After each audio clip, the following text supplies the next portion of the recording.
Hello everybody, it's Vinyl Rich here with vinyl video number 22. I have 6 records here, all in excellent shape. I mean, they're really all nice records. The album covers are all in excellent, and maybe some are very good plus, but all the vinyl is in really good shape. First one,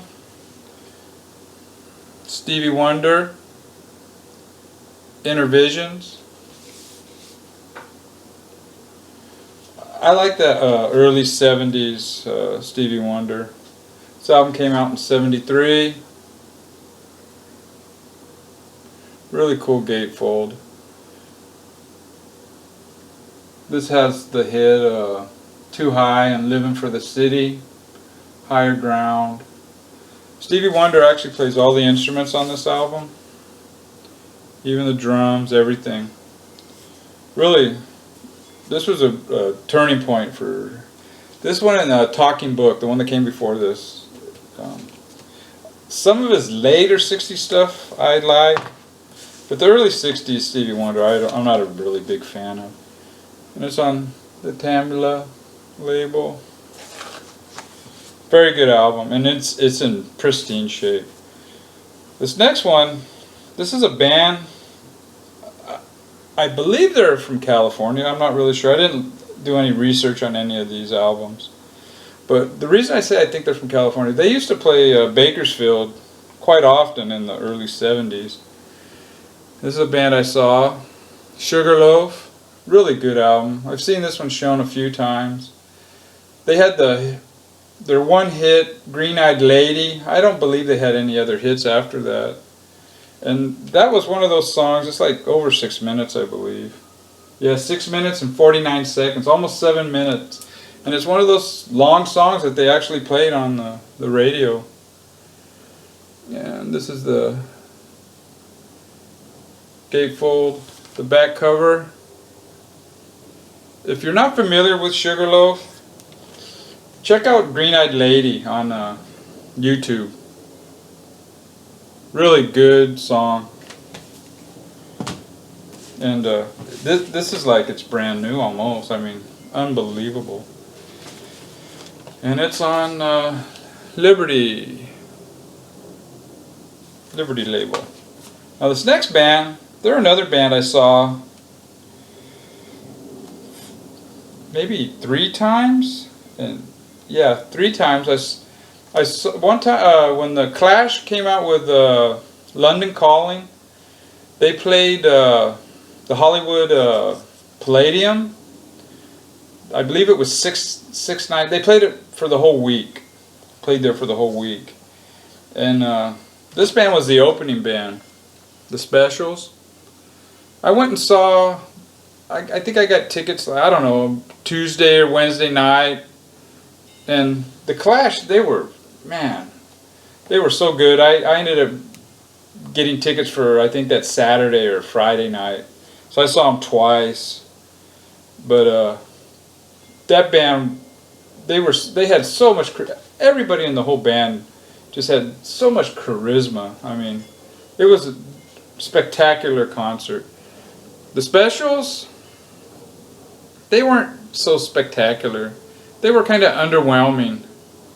And I was kind of surprised because I really liked their first 2 albums a lot. In fact, I like all the Special stuff, actually.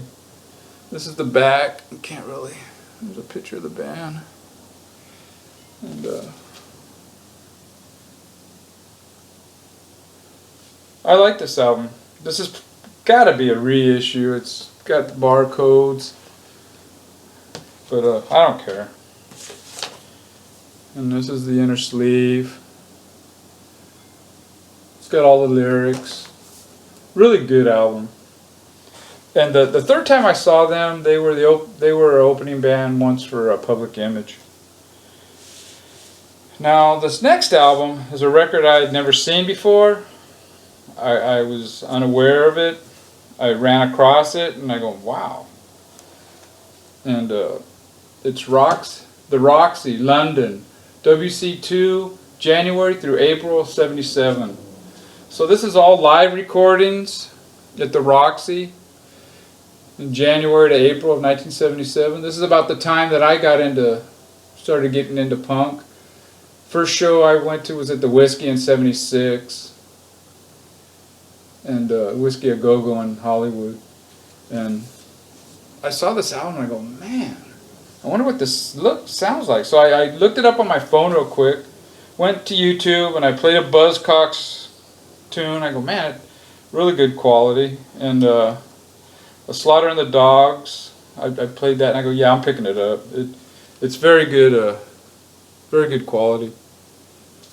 It's not hi-fi or audiophile by any means. I mean, we're talking 77 punk here. And this is the inner sleeve.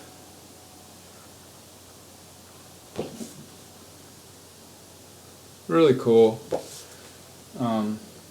The bands on here are X-Ray Specs, The Adverts, Eater, Wire, Johnny Moped, Slaughter and the Dogs, The Unwanted, and the Buzzcocks. I mean, this is all before they were made records, I would assume. Yeah, it had to be. In fact, on here it says, on January 1st, 1977, the Roxy opened exclusively for the new wave. There was nowhere else for most of these groups to play. And this is some of the early shows. Really, if you run across this and you're into that first wave of punk, this is a good album to check it out. Again, it's on black vinyl. And this is the sleeve. I don't even know what record label this is. I don't know. Oh well. Oh well. This next one. This is a band that I've been slowly buying all their albums. This one here is Grape Jam. It's by Moby, Grape. It's basically a jam. I guess it's during their sessions. These are some jams they recorded while they were recording their second album. And they ended up releasing this with the second album. They released them together. It's nowhere near as good as their first album, but I figured I would pick it up. I think it was $8, and it's got a picture of Al Cooper and of Mike Bloomfield on the back. So apparently they're in the jam sessions. And I only have one more album of theirs that I really want, and it came out in like '71 or something Creek. And it's on the Columbia 2i.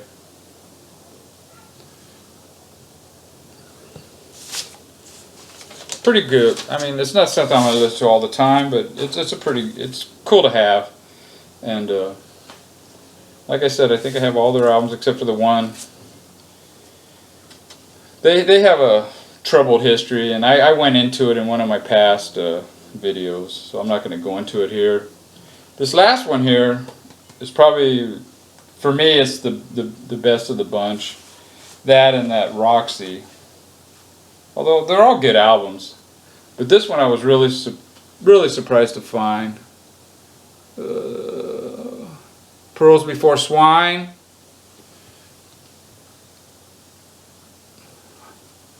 I believe this is a first pressing.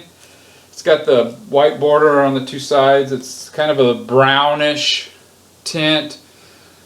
The second pressings were more of a black and white, and then the ones after that even had I think the name of the album or the name of the band on top. And it's One Nation Underground is the name of the album. Pearls Before Swine. This is a folk psychedelic album. Man, that glare. There. It's a folk psychedelic album. At times it sounds kind of like Donovan. And then there's other times where there's just that organ, that 60s organ driven sound, that garage punky sound, and it's a really, this is a great album, and I'm really happy to have this. This is a top-notch album for me.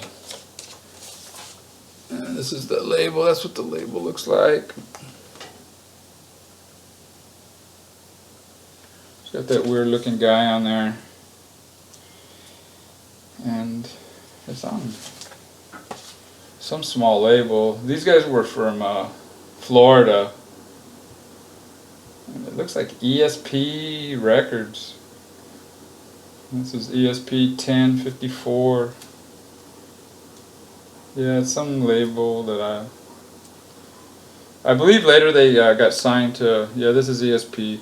Later they were signed to a Reprise. But anyways, this is a really good 60s psych album. I mean, that was a good find right there. And it's in the shrink, and it's in excellent shape. I mean, I can't say how happy I am to find this. All of these albums, though, all of them are really, really good finds. And I think my next few videos, I'm not going to be doing as many vinyl find videos. Coming up on the holidays, and I don't think I'll be buying as many records, but what I'm planning on doing is doing some more videos like that Cramps one I did, showing some, you know, some of my collection. And that's all I got today. Take care, guys and gals.